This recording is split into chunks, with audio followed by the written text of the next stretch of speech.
sa mapanganib na maputukan, delikado rin po sa kalusugan ang mga paputok. Ayon sa mga eksperto, karamihan sa mga kemikal na laman ng mga paputok ay nakakalason. Yan ang tinutukan ni Michael Fahati. Hindi lang ang banta sa kaligtasan ang dapat bantayan dulot ng mga paputok, kundi ang panganib sa kalusugan dahil sa mga nakalalasong kemikal mula sa pagsabog ng mga paputok na ito, legal man o illegal.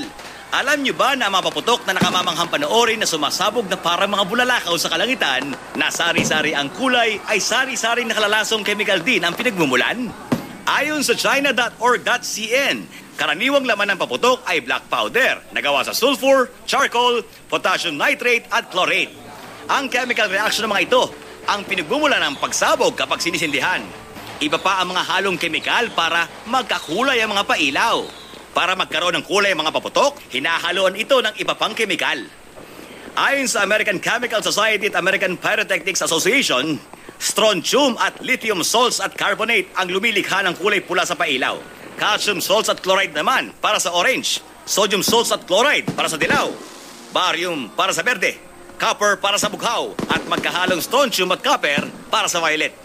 Ang problema, nananatili sa hangin ang mga kemikal na ito.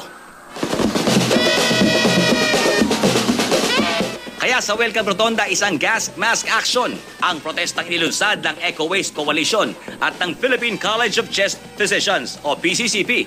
Hinimok nila ang gobyerno, kongreso at local government units na magpasa ng malinaw na panuntunan laban sa mga paputok.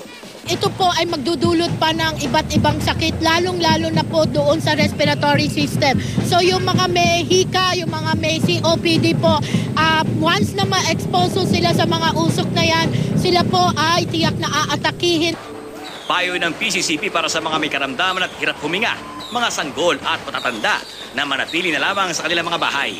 Isara ang bintana at gumamit ng gas mask o pantakip sa ilong para mabawasan na malaghap ang mapanganib na usok. Kaya tuwing bisperas ng bagong taon, ang pamilya Mirabel, imbis na magdiwang sa kalye, nagkukulong sa loob ng bahay. Si Aling Joy Mirabel at ang inang si Lola Baby kasi may hika.